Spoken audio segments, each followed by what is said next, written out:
Hello, everyone, and welcome. I'm your host, Jeni Cousins, and this is Soul to Soul Connections with Jeni Ji. Thank you all for tuning in into another episode.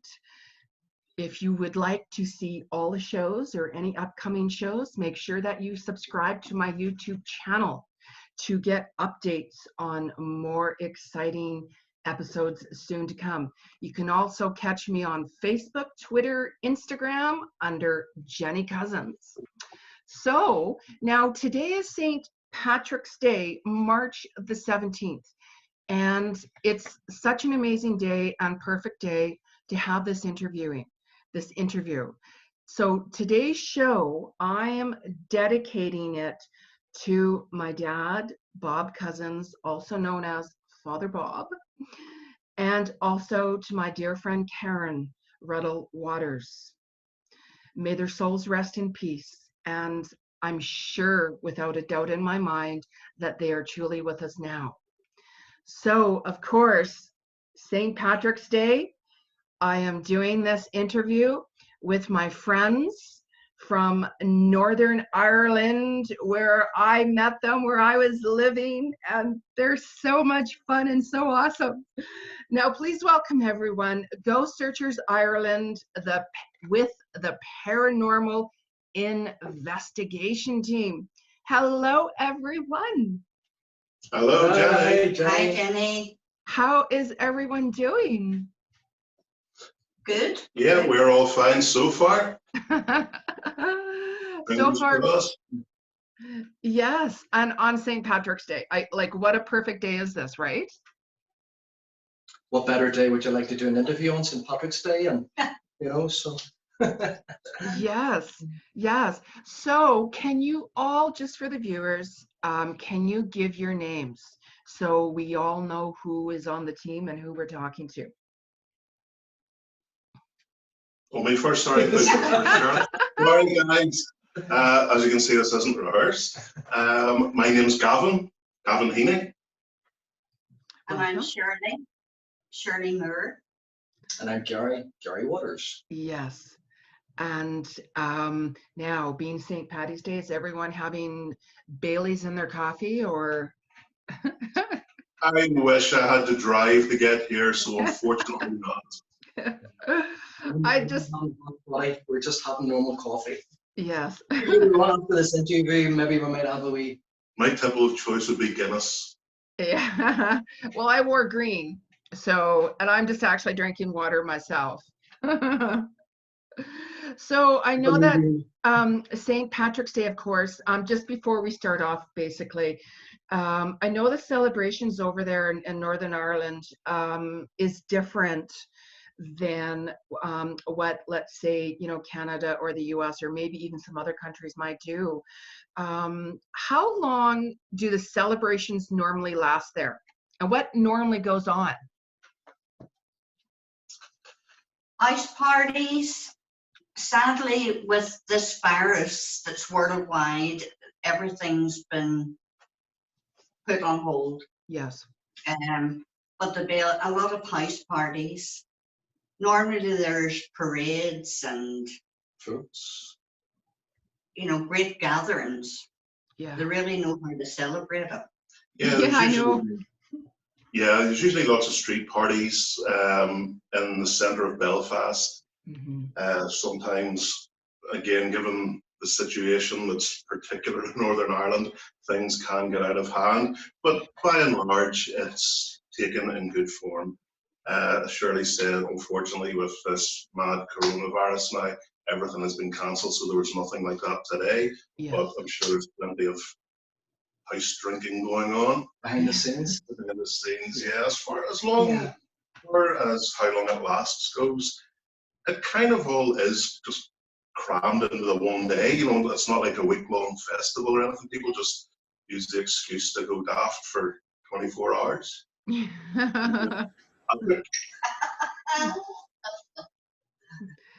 Do you because I think when I actually lived there, they closed they closed the banks on St. Patrick's Day or something. Yeah, it is a bank holiday over here. public things like the banks, certain types of businesses like government offices, which I would work in myself, they are all generally closed for the day. More regular jobs like shops, that type of thing, they'll all be open. You might maybe get a few closing, but it's largely business as usual for the high street. Yeah. Yeah, because here we leave like banks open and businesses open, and I noticed when I was there it was better because more places were closing down. I know we, don't necessarily need St. Patrick's Day or Christmas Day for a celebration. We like the black stuff over here, so any day with a wine is usually a good one. So now also we just had Friday the 13th. I just wanted to bring that up just before because I know that Friday the 13th, of course, can be really superstitious for some people, where some other people, they take Friday the 13th as a good luck day. Like personally, Friday the 13th for me is always a really great day. It's a lot of really good luck on that day. Do you do anything for Friday the 13th at all normally, or? Well, normally I wouldn't walk under ladders. Yeah. We actually did a paranormal evening on Friday the 13th, and it was a very good night. Yeah. Yeah, it was one of the public events that we would run. So it was like we had over 60 people there. And no doubt the date Friday the 13th helps to sell out a ghost hunt. Yeah. Yes. Yeah, definitely. Because I know that it goes way back to the Knights Templar and stuff. And I thought with you being paranormal, you might be doing something more on the Friday the 13th, or I wasn't sure. Yeah, well, normally being a paranormal research team, okay, Friday the 13th is exciting to sell out events, but we every day does just like Friday the 13th. We'll go out and investigate. It doesn't matter about specific days like Halloween, the summer solstice. We always does it promote paranormal activity. I'm not sure, but we've got some amazing investigations under our belt when it hasn't been those dates, if you know what I mean. So Yes. as I said, being a paranormal investigator for us is like Halloween every day, guys. It's like everything else, Hollywood has probably created this Friday the 13th monster, and because of that, people just associate it with Yes. ghosts and ghouls and all things that go bump in the night. Yeah. But as you said, personally, it means nothing in terms of ghost hunting, paranormal research. Yeah. But as you said, Gavin, I think it drew the public on Friday night, Friday the 13th. Just because again, people have different ideas about it. Absolutely. So when did you create the group and put it together? Because wasn't it you, Gary, that created the group together? No, it was actually Caron, my wife Caron. We were in formerly another paranormal team, and it folded, and for about maybe a month we sat in limbo. We weren't doing anything, and of course when it gets under your blood, you want to do more. So we didn't plan it. We just sat in the conservatory one day, and Caron just came out of the blue, like, why don't we start up our own wee team? And I thought, yeah, that's a great idea. So she's a founder. She founded the team, and I came up with the name. So that's how Ghost Searchers Ireland was formed. Yeah, and that's wonderful, because it just flowed and everything just came together perfectly. Yeah, absolutely. It fell into place wonderfully well, and things was coming to us that we weren't looking for, like TV projects, amazing locations, etc. And to this day, we're still getting a lot of projects coming our way, which is fantastic, and it keeps us busy. How long ago was that, Gary? That was in February the 29th, 2011. 2011? 2011, yeah, 9 years. Oh my goodness, that's when I moved back to Canada. Yeah, that's Yeah. right. And that's how Gary celebrated it. Yeah. Exactly. So now, has everyone experienced the presence of like a ghost before, let's say, even, especially for Shirley and Gavin? Have you experienced like paranormal activity before you thought, yes, I'd love to be a part of this group? Yes. You go ahead, Shirley. You? Yeah. I put it down, Jenny, to when I was 10, Wow. and I lost my mother. She died age 33. Wow. 6 of us, the youngest was only 6 weeks old. And into the week that she died, my sister and I slept in a double bed. And I was wakened up by rubbing gently on my leg. And when I looked, opened my eyes, my mum was sitting on the side of the bed. And she said, Shirley, Mommy's going away for a long, long time. Don't let Daddy get any of your wee brothers and sisters away. Wow. So it was going to be a struggle for him, and bless him, it was, with 6 children. But that's never left me, Jenny, and No. I know it was real. Yes. Yes. I know it was real. Yes. Very much so. Very much so. And she's come back to me again some years later, Mm-hmm. wanting to know how everybody was.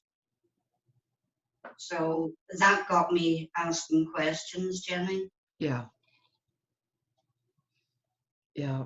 They're very much real. You know, they're still very, very much with us, and that's amazing how you know, she did that for you. I know when my sister had passed years ago, my first sister, she had called, and my mom at the time answered the phone, and my sister said, I love you. And it was like nothing in the background, just kind of staticky. And that was it. It was right after she passed. Yeah. Yes. What about you, Gavin? What about you? Have you experienced paranormal before, like you joined the group? I did, yeah. It would have been probably in and around 20, 25 years ago. Was my first experience. Like a lot of people have always had the interest in the paranormal, but that's all it was an interest in, you know, ghost stories, that type of thing. But you can't beat personal experience. And mine was, as I've told the guys a couple of times now, I was going into my hometown, a place called Lisburn. Oh yes. To meet some friends. I got there probably about half an hour, 45 minutes earlier than the rest of the guys. So I decided just to pop into a local pub, have a drink, and just kill time while I was waiting for them. So as soon as I walked into the pub, ordered a pint, and saw a guy that I knew, just an acquaintance, a passing acquaintance from being in and out of the pub. He was sitting on his own on a little corner table. So I got my pint, went and sat down beside him and just said, hey, how you doing? And now this wasn't, as I say, a family connection or anything. It was just somebody I knew to say hello to in a bar. Sat down and just talked, small talk. We talked about football, we talked about the weather. He loved horse racing, so he talked about that. I excused myself, needed to go to the bathroom. When I came back out, just a couple of minutes later, he was gone. Didn't think anything of it. I thought he had just left, gone home, gone to another pub, whatever. So I finished my pint, said goodbye to the barman, and as chance had it, I found myself back in that bar about 2 or 3 weeks later. And the same barman was working, and he said to me, well, nice to see you again. I hope you're not as drunk as you were the last time. And I went, what do you mean? Mm-hmm. The last time I was in here, I only had 1 drink. He said, you were sitting over there in the corner talking to yourself. I said, no, I wasn't. I was talking to Paddy. Paddy. Hey, on St. Patrick's Day, his name was Paddy. Anyway, I digress. So I said, no, let's sit and talking to Paddy. And he said, Paddy who? I said, well, I don't want to get a second name, you know, Smith, for argument's sake. I was talking to Paddy Smith. And I said, what? He's just talking to Paddy. The barman said, Paddy died about 18 months, 2 years ago. Wow. Yeah, what? I know, I couldn't believe that. And like your story with your mum, Shirley, that it was real. I know to this day that I was sitting in that corner table underneath a staircase talking to Paddy. Now, I have no reason why that happened. I haven't seen him again. He hasn't made contact through any of our investigations. Yeah. Why me? I don't know. But he was there.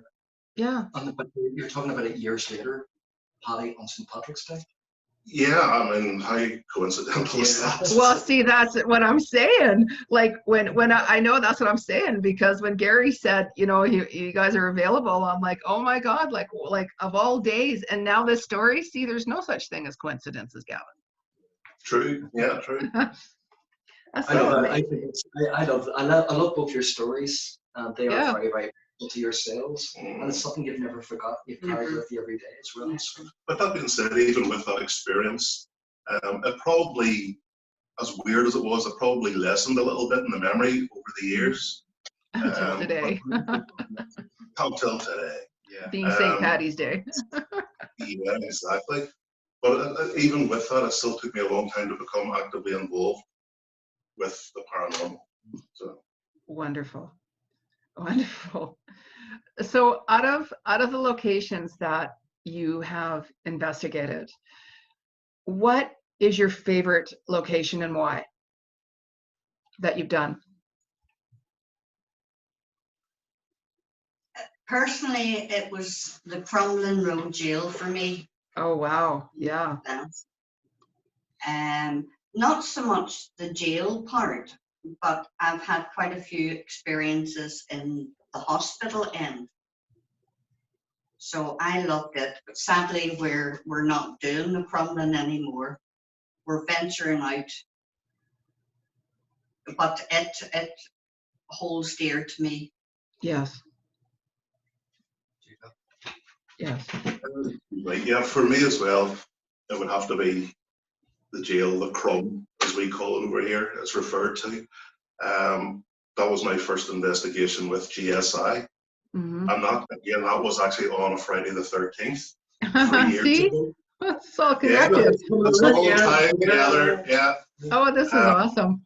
You know, but again, I just had so many personal experiences in there. We've had, even on public nights, we've had a lot of really good evenings in there, but it's the personal stuff when we were there as a team. Yeah. But I mean, right from day one, my first day there on Friday the 13th, 3 years ago with you guys, I mean, the shadow thing, oh my God. That's, when I think about that, that still sends shivers up my spine. Wow. What about you, Gary? Do you have a favorite location that you've done? Well, I did up until about a week ago, and well, about 3 weeks ago. Yeah, we've all got a new favorite. Yeah, we have. It's a place called Limit Valley Workhouse. It used to be the what was it, the something hospital? It was a former Roe Valley Hospital. Roe Valley Hospital originally. And for me, I would class myself as an open-minded skeptic. And myself and your little niece, Sarah, we were sitting, we were doing a ghost box session, and we were just in the middle of doing an ITC experiment, and one of the guests with us, he felt he sensed there was something behind him. So when he turned around, me and Sarah looked in the direction that he was looking in, and there was a door with a small window about that size, but we seen a solid head walk past the window, just completely solid. Wow. And just when that happened, just outside those doors, just like open doors that makes a loud sound when they open and close, but didn't hear their doors open. So Sarah says to me, why don't you go up and have a look? So I got up quickly, had a look. There was nobody there. And one of the reports there is that a full-blown body operation has been seen in around that property. So me and Sarah had our own personal experience, and it absolutely blew our minds. And to this day, I think about it all the time. What was it that we seen? Yeah. You know? Well, the thing is, too, it was a maternity ward we were sitting in. Oh. And when we first arrived, we sort of gathered there, the team, and quite clearly there was a baby cry. Unbelievable place. Yeah, and it's actually available on YouTube as well. Yeah. It's available on YouTube to be seen. But there was so much that went on with everyone that night. Everybody got experiences, Yeah. because we broke up into 2 groups Mm-hmm. to cover as much space as we could. And usually, a lot of the time, you'll find that activity seems to follow one of the groups more than the other. For whatever reason, I don't know, but no, everybody got a lot that night. Yeah, it was really good. 50-50. What about your camera? What do you call it? Gavin? On the floor. Oh, the flare camera, yeah. Got some interesting images on that again. Have you ever been like, has anybody ever been like, felt like physically touched, like a spirit or something touched you? Have you felt that? Yeah. Now, that didn't happen to me on the last investigation last weekend that we were talking about on Friday the 13th, but it has happened to me, yeah. Again, in the Crumlin Road jail several times. Yeah. And I was physically pushed in the hospital in the Crumlin. That, I say now, Jenny, be very careful what you wish for. Yes. Yes. It freaked me out, to be honest with you. Yeah. Yeah, I bet It that. wasn't a push. Yeah, it wasn't a push to knock me on my base, but it was enough to knock me off a small step. But that would have been a big step for you, Shirley, because you're only small.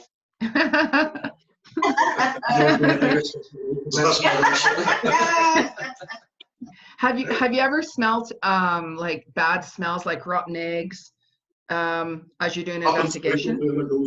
Jenny, happens frequently in our team. Too much There's lots of bad information, smells. guys. Yeah, that's something that's not good. Yeah. Well, no, I've actually had a nice smell of lavender down at Ross Castle. Both me and where? my wife, down in Ross Castle. Okay. Oh, I love that. Okay. County Meath, yeah, right. It's probably right in the centre of the south of Ireland.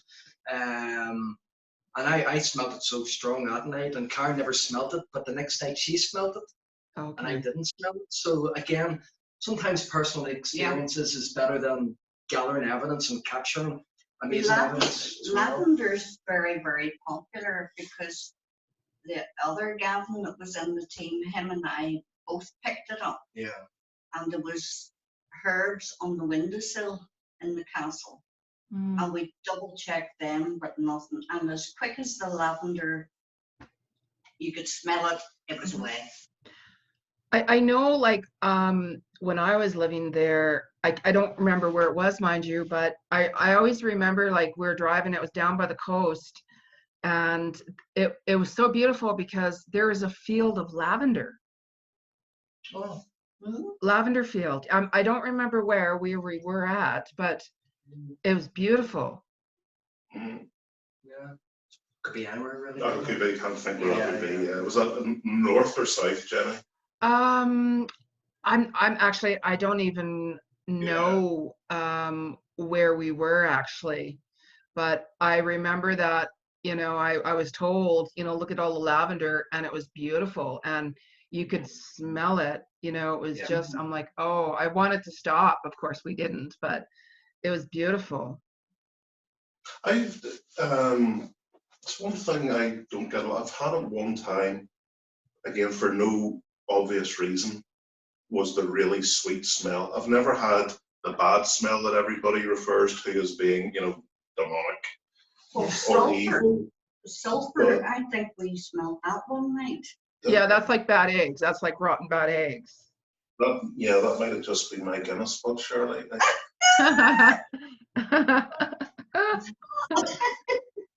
But yeah, sorry, there's always one that's the interview down, isn't there? Yeah. Do you do you protect yourself like before you're gonna do an investigation? No. Oh we my don't. goodness, you should. Yeah. You see, okay, my personal opinion on that is I was with another team before I joined Ghost Searchers Ireland. We did protection. Very little really ever happened to us. A lot more has happened, and not negative stuff. A lot more has happened since I haven't done protection. Mm-hmm. I do get why people do it. I understand it. I respect it completely. But my personal opinion is you're going out to try and contact people who have passed away. Mm-hmm. But yet at the same time you're putting up this shield and saying, you know, don't come near me almost. Makes sense. So, When the night I was pushed, I must have prayed every night for about a month. It really, really frightened when me. that happened to you, we all seen your reaction. Mhm. Oh, Straight yeah. away, we had to get you out of that environment Yeah. because you were. I've known Shirley for quite a few years, and that's the first time I actually seen her really scared. And the best thing to do when you see somebody like that is get them out of that area immediately. And And the best thing about that particular night, Gavin asked the question, who pushed Shirley?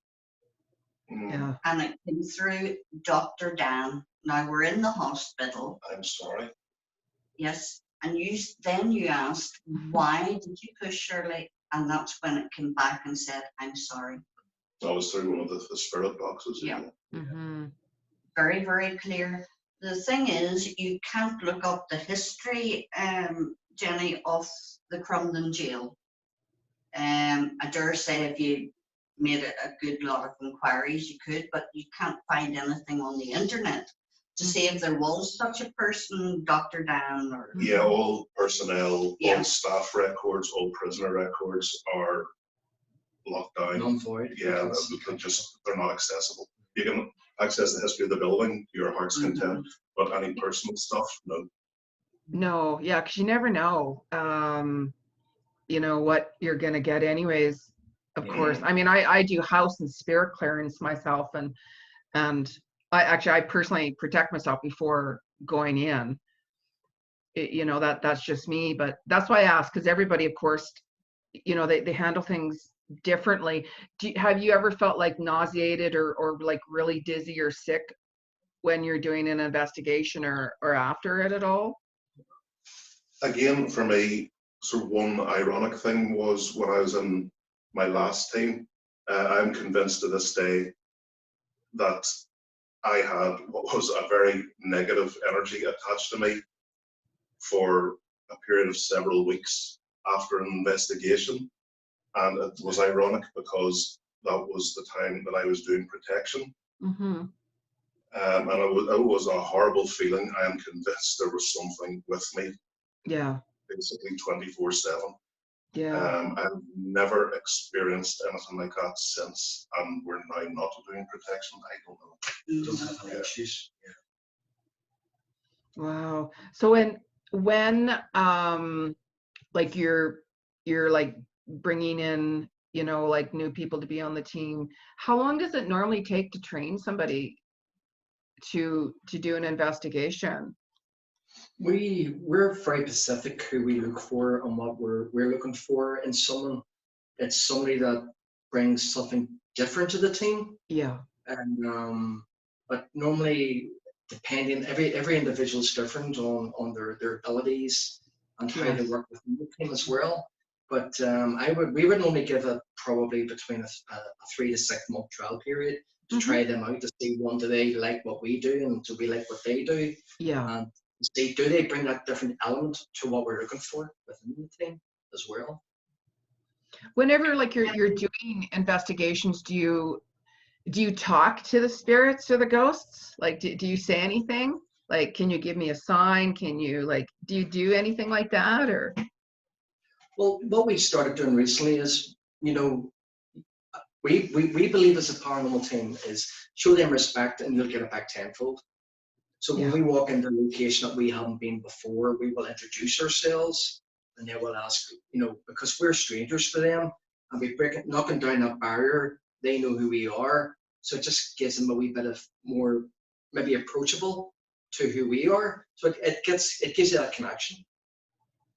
It does. It does actually. Have you like, can you do anything, like let's say if you wanted to do like an investigation on, you know, like some place, for instance, do you have anything there where you could go to like the county or to get history on, you know, the building of the property or the location at all? Like, do you do anything like that before, or some people do, There, some people don't?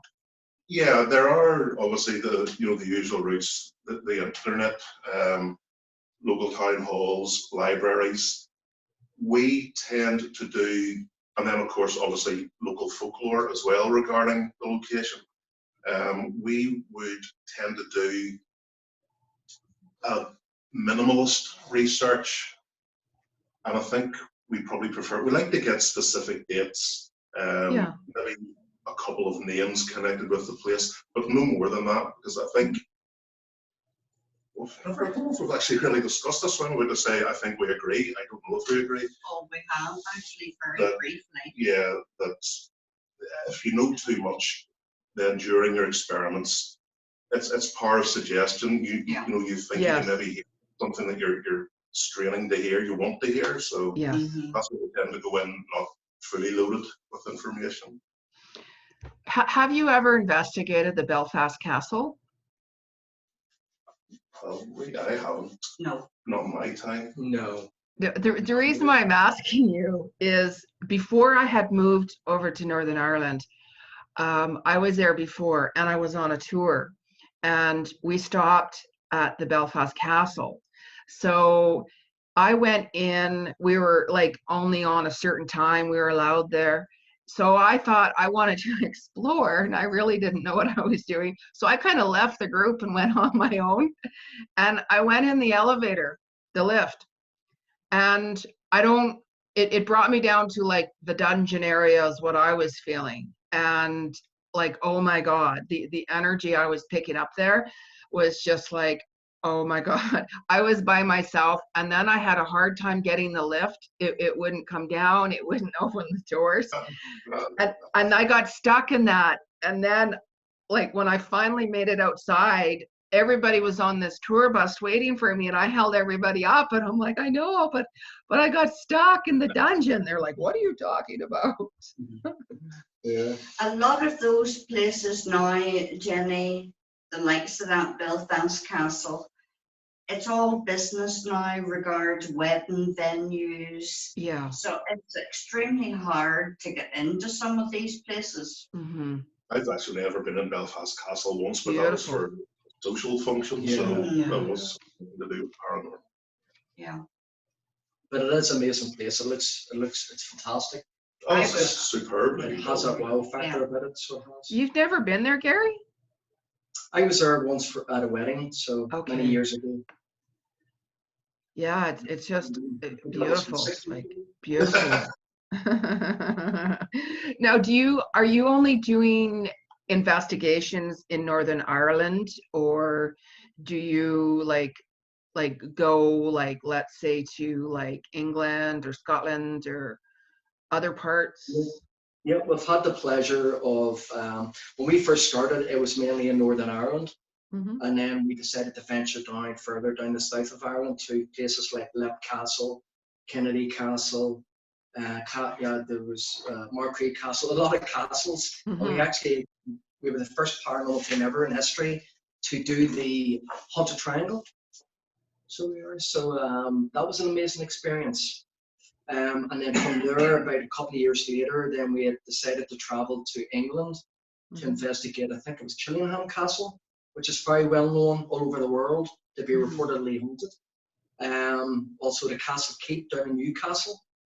And then after that, I think it was a couple of years ago, we had the pleasure, we were invited over to Wales to investigate a Gothic castle called Morgan Castle. And Mhm. it's been on a lot of television shows, programs, etc. And it's a beautiful place. And then on the pipeline, we'll have other projects that we're hopefully be traveling further afield as well. So. Mhm. When I was in Scotland, I went to the Stirling Castle, and I went in there and I had to use the toilet. But as soon as I walked in the door, because it's to the bathroom, it's kind of like a winding kind of a hall or steps, and the dryer to dry your hands, that came on all of a sudden. And that was as soon as I opened up the door, and the dryer was nowhere anywhere near the dryer. You literally had to go around this winding thing. And I thought, well, somebody had to be in there. Nobody was there but me. So Yeah. Things like yeah. that, when it happens, we think it's just that somebody letting you know that they're there. Yeah. Yeah, there's so many interesting places. Do you do any type of residences, like home personally? Like if somebody called you and they said, we have some activity of some sort in our home, in our private home, do you do investigations I don't there? know about you in your previous team. I think maybe you might have maybe done Did, one. did quite a few. Did you do Actually, quite a with few? another team, yeah. Yeah, we've done a few as well. Obviously it's confidential and things, and it's things that you do that you don't, because we're sort of in the public eye. There's cases that we'll do that we won't let people know that we do. But there was one specific case that we can say because we got permission from the owner to film it. Mm-hmm. This family was experienced a lot of poltergeist activity around the house. So, and there was a lot of kids involved as well. And we thought, because there's children involved, we'll have to do this sooner rather than later. Mm-hmm. So we went in, and I think it was from finding out what was going on within 48 hours. It was a midweek investigation. We were up, we got the family out of the house, because usually when the family's out of the house, you have the control of the environment, etc. And we arrived within 5 minutes. We were all standing in the living room having a chat, and there was a metal toy car sitting on the armchair, and it flew up and hit the window. No explanation. Nobody was near it. The projective of it, it must have traveled about 30, 40 miles an hour, to the point we thought it smashed the window. And that was only when we arrived. But to cut the long story short, we had traced it up to where possibly this phenomenon was coming from. It was an object. It was an old rocking chair that was up in the attic. That didn't belong to them. It belonged to probably the former resident that was there. Whether he had passed away or not, we don't know. But when we took the rocking chair out of the house, we actually burnt it. And within about a week or two down the line, the paranormal activity had completely ceased for that family. Wow. Wow. Do you do any land investigations, or is it like mainly like on property? What do you mean you've done? You did the wells Like recently. cemeteries, graveyards. Yeah. Yeah, we've done subterranean tunnels going back thousands of years. So I think we've done about everything there is to be done, really, more or less. We've done railways. We've done a lot of cemeteries. I would love to do a ship, an old ship. The ship. Yeah, that's on my bucket list. Yeah, well, we'll work on that one there. Ghost ship. Yeah. There's one up, I think it's the Caron in Belfast, the warship. Yeah, it's sitting there now. Yeah, so we'll be looking into that. But yeah, we've never personally done a ship. We've done a walk around a ship. Mm-hmm. What do you call that ship that was tied to the Titanic? Nomadic. Oh, the nomadic. Yeah. Before they actually had redone up the nomadic, which was connected, it was a taxi. The taxi people out onto the Titanic. Mm-hmm. We went up, and it was a completely empty shell. And just walking around inside that place was absolutely amazing. The atmosphere, you kind of cut it with a knife. So. Wow. Yeah, I went to the Titanic location when they opened up the new location, like the museum. Yeah. And I really liked that, actually. I brought a couple of things back home with me. Yeah. Yeah, it's actually now one of the top tourist attractions in the Mhm. world. Is the Titanic Centre, yeah. Yeah. No surprise, you're like. Does your, like, do you find that when you're doing investigations that your batteries start draining, or you start to run into electrical or technical issues during the sessions? Funny you should say that, Jenny. That has always been a thing. Yeah, there's always been battery drain, whether it is some sort of spiritual energy working on them, whether it's the environment, who knows. But it just seems to be that recently, on our last 4, 5, 6 investigations, we are losing an unprecedented amount of batteries. It is crazy. Yeah. Things that we know, Gary, you use rechargeables. Yeah. You know for a fact they are 100% charged. I prefer to use new batteries. I know that there are brand new batteries go into my kit before an investigation. You know, sometimes they go like that. Well, it's strange you just saying that, because we broke up in that Limavady workhouse. We broke up, as Gavin and Gary said, into 2 teams, and both teams that night, that's exactly what happened. Battery drain. Battery drains. Yeah, it's phenomenal. And sometimes when they say that if you're in a cold environment, it can drain batteries very quickly. The Yeah. Limavady workhouse, there was an average temperature that night That was inside the building. That was about 15 degrees, so Yeah, it was so by no means cold. Yeah, so we had to put that out of the equation completely. So with no rational explanation why we would get so much battery drain. And sometimes as people, as human beings, we're vessels. Mhm. I mean, I just came back. We came back off. Myself and Sam on the team, we had just came back from Caron house up in Larne, the Lady Dixon house, and the next day I was absolutely physically drained. And Mhm. again, I have no explanation for that, why that is, you know. So Yeah, probably some energy, spirit I would attached say so. itself to you. And You know? I class myself as a healthy guy. You know, the job that I do keeps me pretty fit. But Yeah. my lord, I felt I'd run a marathon because I was shattered the next day. I felt Yeah. like almost a paranormal hangover, Mm. as they say, you know. Yeah, Well, that's because it. You know, the normal hangover. It's the weirdest feeling, because that's exactly what it's like. You know, it's like a hangover, but without the ill effects of the alcohol. Yeah. You know, It's a strange feeling, isn't it? that's weird. Yeah. yeah, and I know, like, on one of my, when I was doing a spirit and health clearing, it took me a week, because I do protection work on myself before and after, and even during the situation, it depends. And it took me a week. I had to do it every day when I got home from that location. It was just and I brought someone with me who was not scared. He said he was scared of nothing. And he's a film producer on horror movies. And so I said, come with me sometime. So I went to pick him up and brought him, and he didn't want to get in my vehicle. And I said, you're coming with me.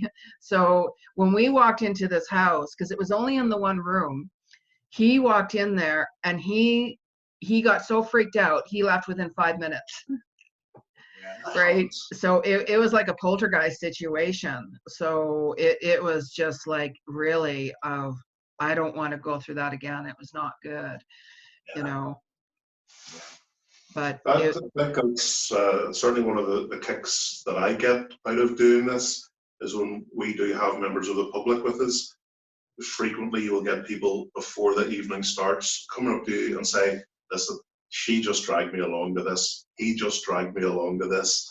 I don't believe. I think this is all a load of BS. Complete You know, I don't skeptics. believe in your silly ghost stories. They come up to you at half time or the end of the evening and go, oh my God, what just happened? That's validation in itself. You know, Well, we had a group in our group. We had 4 ladies. One was trying to build herself up for the week to try. She had an awful fear. She's never experienced anything, but she was frightened of doing it. And she left that night. We had a lovely group. Yeah, they were a nice bunch. She left that evening on a high. One, she was so pleased that she had achieved it. And she was just over the moon. And she says, here's me, would you come back again? And she says, I would love to. Mm-hmm. You could see it was a real notch on her belt, you know, that she had done it. So it's nice when that happens. Mm-hmm. It is. Do you normally do investigations like as a team then, like as a group, or would you say, okay, I'm going to go down into this area alone, or do you bring somebody with you? Yeah, we have a joke with it in the team. We call it the room vigils, and sometimes we would ask the public to decide. And it's normally Bonzo here that gets roped in. But yeah, no, I think sometimes you can get better evidence when you're on your own, because if you're there with 5 or 6 investigators, maybe the spirits don't want to come forward. Maybe they're shy off to maybe 6 or 7 people. Yeah. But if there's one person there, then it's inviting them into the room to communicate with you. But we would do more team investigations. We've done from day one, really. That's really what we thrive on, isn't it? Look, it is. That's my passion. That's why I do this. And the public nights are great, where you get to meet lots of people, make some new friends sometimes. But it's the team investigations. That's why I do this. I love it too. Yeah. The thing, what we've discovered recently too, Jenny, is everybody assumes you have to do this at night. But we have discovered a few times that that's not necessary now. It's the same as the date. The Friday the 13th thing means nothing. Day or night means nothing. If spirits are active, it will be whenever they want to be. I mean, we done an investigation the other day. I was talking earlier about me and Sam doing Caron House. That was in the afternoon, and we actually filmed it live on our Facebook page. And we've got some amazing EVPs as well. So as you said, Shirley, you know, you do get as much activity. In fact, there's been more ghost sightings seen during the day than there has been at night. So a lot of people think because it's nighttime, spirits come out. Spirits can come out at any time. Again, nighttime just helps the creepy factor for people that are for their eyes. You know, Like you're on your guard more at night. Well, it's basically it's a built-in human instinct to fear the unknown. So if you can't see what's in front of you, you're automatically on your guard. That's true. Yeah. Sensitive, heightened. So. Has anybody used an Ouija board? Yes. Oh no. Okay. No, I haven't. Not because well, actually, I have. We tried it with your board one day. That wasn't done a good day. That's right. We tried, tried, I have particularly more so with my former team, not so much with Ghost Searchers Ireland. But yeah, I know, again, by and large, people will say it's rubbish, it's a game, you know, somebody's pushing it. People will rubbish everything. I have seen that thing with my own eyes working. I have seen it. You know, I've gone so far. One night, I remember using the Ouija board with a bunch of other people. I was asking questions. I was getting the answers that I was expecting on such a regular basis. I thought, am I subconsciously moving the planchette? I got up. I walked away from the board. There's about another 4 people stayed on the planchette, but I walked away just about 4 or 5 feet away, put my back up against the wall, and I continued to ask the questions that were extremely personal to me. The people in that room would not have known the answers. It was still giving the correct answers without my input physically on the board. And it worked. I've seen it working no matter what anybody says. I don't like them at all. But 1970, I just came back from Canada, and we had a group. Friends of mine used to run a dance, and it used to be to come back to their house, and of course out comes this board, and here's I'm sitting out of this. But again, my mother came through. Now I knew the people, but we didn't know each other's business. And one of the bouncers he sat and he was writing down all the letters that it was going to. Do you want to speak to anybody or ask somebody? And it spelled out my name, Shirley. Wow. And what do you want to ask? And it went to VGCND. And Tom, the bouncer, he says, I can't make anything out of that. And it clicked. It's every one of the first initial of every one of my brothers and sisters. Wow.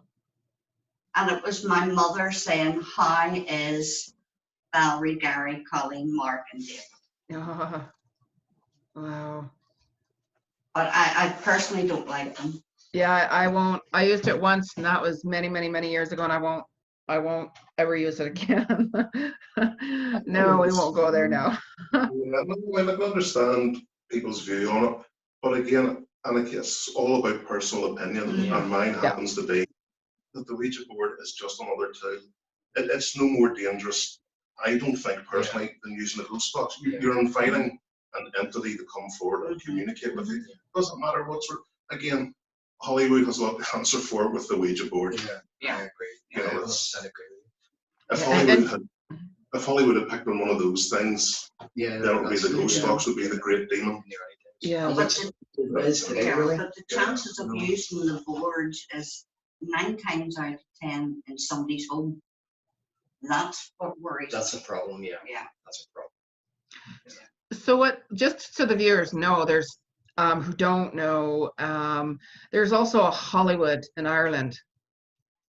Correct. So I used to go into Hollywood, and I'd say, I'm in Hollywood, everyone. So It's nice, but it's not California nice. Same with the weather. No. yeah. So now with equipment, because I know obviously you're using different type of equipment to help you. Can you go over what type of your equipment that you are using and what it's used for? I'll let Gavin discuss that because he's more into the technical side of things, and I would class him as a tech expert. So I would just class myself as a geek. Oh, that's very nice. But yeah, I mean, my big fascination with the technical side of things, I am open to things spiritually, but I would definitely come down on the skeptical side. Willing to believe, but skeptical. I need evidence. I know things can be manipulated, things can be influenced by the environment. My favourite piece of equipment out of all the stuff that we used is the ghost box / spirit box. I'm addicted to them, as you all know. yeah, As Caron tells me off for, that's my partner, Caron, who's also a GSI member. No more ghost boxes. I just brought along a selection here tonight, if anybody is interested. This one, and I'll give the guys a shout out as well. This one is the Cultus box, built by Mark Cultus from England. Between us, we have a few of these on the team. I have a couple, Caron has a couple. So we're not short of Cultus boxes. This was the first sort of custom built box that I would have bought. Had some fantastic results with it. Mark Cultus, he knows what he's doing when it comes to builds. Really good. I would recommend anybody get one of those. Another guy who I've got a lot of time for, who I've got a lot of faith in his work, a lot of belief in his work, is Simon Cox. Now, he is English, but currently living in Wales. This is his newest one, the SC6 Spirit Box, which I have to say he was amazingly generous and just sent this over to us for testing. So it was a free sample essentially. So I want to give it a few investigations and then I'll leave a review on his Facebook page about it. But I really like that so far. I've only used it a couple of times briefly, so I haven't had any, I've had stuff come out of it, but nothing earth-shattering. He also made this piece, which is called the Afterlight. Ghost box. This thing is stunning. It's like sitting in the cockpit of an airplane. It's like a work of art. It really is. Yeah, I just love the look of this as well. The retro case and everything. I think he only did about 5 or 6 of these, and one of them was destroyed in transit. So there are very few of these about, and this is a phenomenal one. We actually used this on local BBC television. One night we were doing a feature, so that's been featured on local television. Again, really good, but that's got all sorts of echo, reverb, millions of adjustments you can make. The last one I brought with me tonight, you'll be glad that you know I didn't bring all of them, or would this be a whole different show altogether. Is this one, and this is the Direct Link FX box built by J.W. Prater from Texas. Woohoo! Yeah, this was the first one of these to be used anywhere in the world outside the US, so we have that honor. This was actually a gift. Caron bought it for me, so wow. But yeah, Jay's work has now actually been featured on the latest season of Ghost Adventures, so I mean that's great publicity for him. Yeah. But again, it has some fantastic stuff out of this. This really works. My Ghost box run is over before I go off on one, so next. Yeah. For me, it has to be the good old-fashioned camcorder. Yeah. Because a lot of people usually like the electronic voice phenomena, but with the camcorder, obviously, you're getting the visual side as well as the audio side. And we would use it all in our investigations. And even, I mean, most recently, the Lima Valley Workhouse one, we picked up a few EVPs. And with it being the hospital and the nursery, we picked up, me and Sarah were having a casual chat, just using a standard camcorder. And we picked up in the background a child crying. Oh. Yeah, so for me, that's my personal opinion. Everybody has their own specific pieces of equipment, but for me, I'm old school.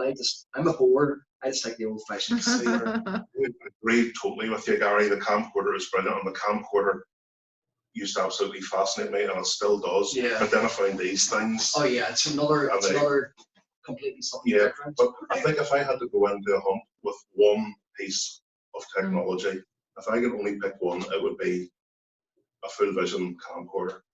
Because you've got the visual evidence, you've got the audio evidence, because it's so sensitive. These things are great.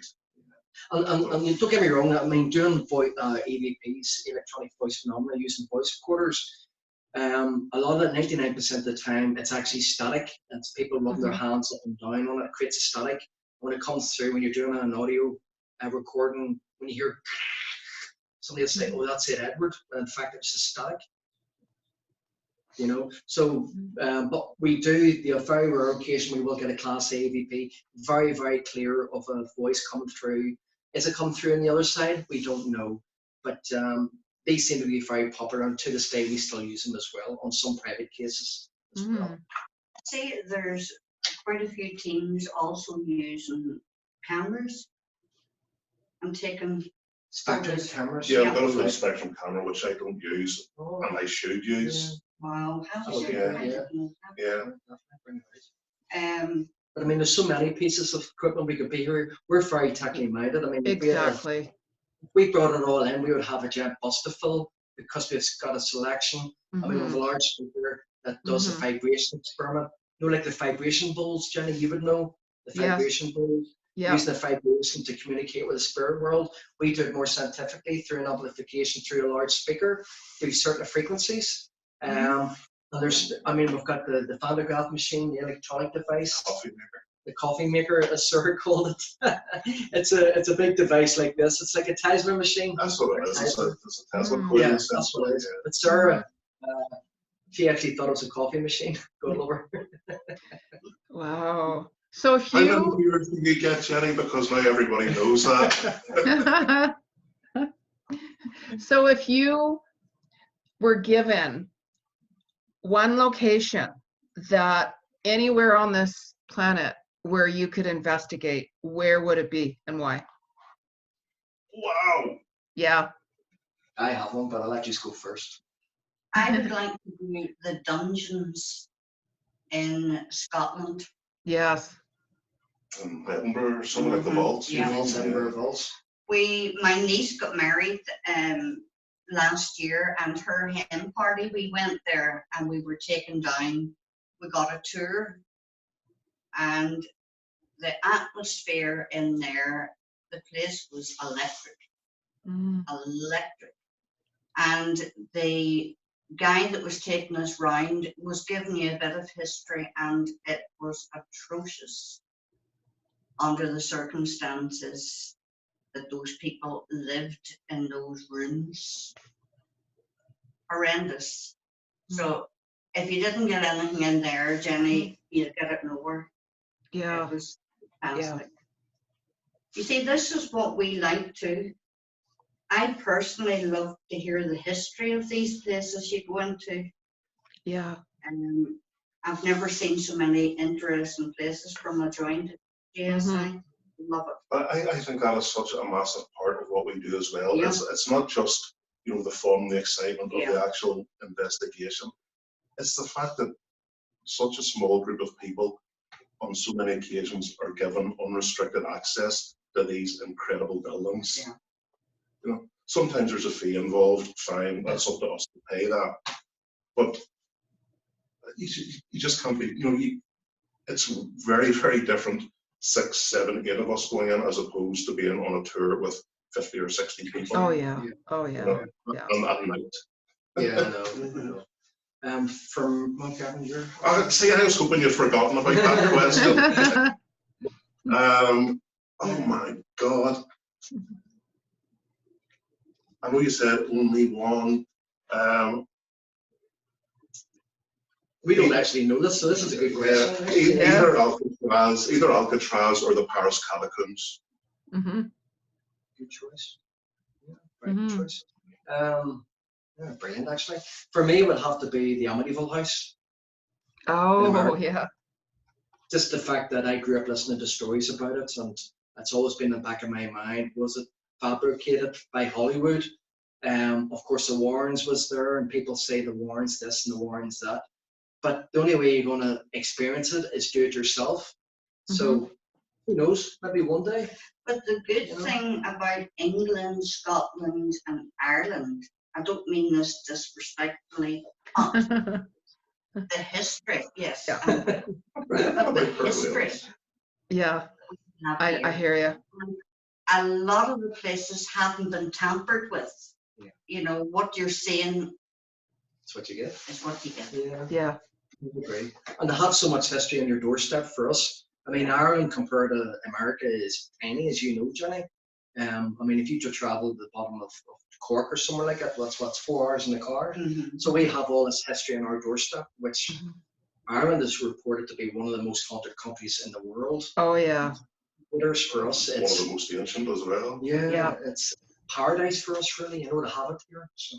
But it's like the grass is always greener on the other side. There's so many times you wish for something else. You know, you ignore what's on your doorstep. I wish we could go to Waverly Hills. I wish we could go to the bird. Birdcage. We're ignoring what's here. Yeah, I know. Not ignoring it, but you know, you take it for granted. Yeah. Yeah, no, there is so many locations, but absolutely, like, you know, Northern Ireland and you know, all around even the UK and stuff, it's so historical that the energy, you know, like it's everywhere, and that's so interesting there. You can feel it everywhere. If there was one more place, and it would probably be impossible to do, it would be the Titanic. Oh No. yes. That would be one stream on it to go What, down. you want to dive? Just to go down into the base of the ship. Sadly, it's deteriorating. Yeah, I know. Very fast. You know, but it would be an amazing thing for any investigator in the world. As much as the deep water really does freak me out. I do have a bit of a fear there and a phobia, but if I had the opportunity to go down to the Titanic, it's something you could not pass on. I'm one of those wee submarines that can't go on the window and look out. No, I was talking about diving down and the wee flippers and Well, the wee snorkel. Yeah, Poveglia, there's another one I would like to do. Sorry, so there's 3 now. Poveglia in Venice. The Dolls Island. Mm. Like the Plague Island.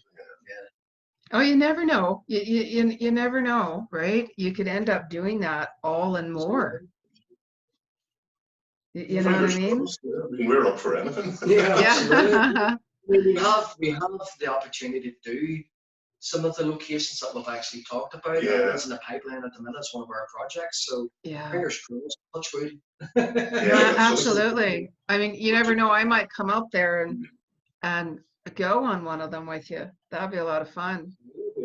Our pleasure to have you come out with us. Absolutely. Yeah. That would be fun. Expect the unexpected, as I always say. I know, that's very true. Yes, I mean, it was so like so much fun talking to you guys. I mean, and again, with this being like St. Patrick's Day, it's perfect. Like, Top of the morning to Have a you. good evening to you. When this live stops, we're going for a drink. yeah, I know. To be sure. We're Get the whiskey. we're self-isolating with Arthur Guinness and John Powers. Yeah, you never know. I mean, like being there during St. Patty's Day, that was a while back, but it's fun. The energy is so much different there, of course, than if you were here, for instance. I mean, with the virus, of course, nothing's happening, but even if that wasn't going on, it's basically just pubs and stuff, and you know what I mean. It's nowhere near the same, is what I'll say. If one spent St. Patty's Day over there. Yeah. Because there's always mystical stuff happening there. That's true. So what's going on now? Hopefully, it'll be when it's on next year. Hopefully, if all goes to plan, it'll be a double celebration because it's sort of been missed this year. Yeah. So it's just another excuse for us to have a drink. We get Well, 40 that's what I'm saying, right? Like, So instead of 1 day, it'll be 2 days. yeah, no, it's interesting. Like when I first visited Ireland, Northern Ireland, many years ago before I moved, I ended up staying over at the Europa. Oh, yeah. And I didn't realize the history of the hotel until I was on a tour. The most loved hotel in Europe. Yeah, I didn't realize that, right? And I'm like, well, I thought, So you well, of probably course I'm love staying going here. No yourself. wonder. No wonder. So, well, do you have anything else to say before we end this interview to the viewers, or anything? Like, where can people find you? Like, where can people get a hold of you to do investigations or anything? Yeah, we have a Facebook page. It's just Go Searches Ireland. Is it GSI or Go Searches Ireland? Go Searchers Ireland. Just Go Searches Ireland. So we're on Facebook. So anyone wants to follow us, just go to Go Searches Ireland. It's a private Facebook page. Just send a request and we will add you. And all our information's there on everything. We used to have a website, but it's not up now. So, but all our information, anything that we do, is posted there on a regular basis. No, absolutely. And I mean, this, will be up on YouTube and social media as well. And it'll be up on your YouTube channel and anywhere that, anyone can see it or watch it. And, they can. Sorry to interrupt, Jenny. That's okay. On my YouTube as well. We have the YouTube channel as well. So again, just type in GSI, Go Searchers Ireland, and whatever we have there, it'll pop up on the screen for you. We've got loads of investigations there of the last 9 years. Some amazing evidence as well. So it's all there to be seen. Absolutely. So what I wanted to do to end our interview, being St. Patty's Day, is to send love and light and healing out universal, because with being one world collective group consciousness, we all can send prayers out to the world, to heal all suffering and this illness. Because as we look at Australia, we were praying for fires to end, and look what happened. So I wanted to end our interview and thank you very much for every one of you, and taking the time to talk to me today and to share your experiences and talk about you, with an Irish blessing that my dad always used to say. Well, great. Thanks. Thank you for Yes. having us, Jenny. We look It's forward been to our, this. it's been our Yeah. pleasure. Yeah. Oh, absolutely. Absolutely. So you can find also myself, by the way, on Facebook and Twitter and Instagram under Jeni Cousins, or on my website, soulworkwithjeni.com. And I'm your host. And sign up for, to catch the show on my YouTube channel. Subscribe to it and share it. Soul to Soul Connections with Jeni. And here is our Irish blessing to end off our interview. And thank you once again. So may the roads rise to meet you. May the wind be always at your back. May the sun shine warm upon your face. The rains fall soft upon your fields.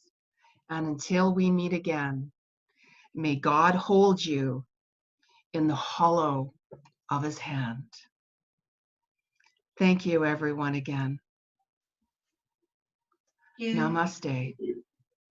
Bye-bye. Thank you. Bye. Take care, everyone. That was good. Whereabouts in Canada is she? Or is it the States? Salt Lake, is it? Salt Lake?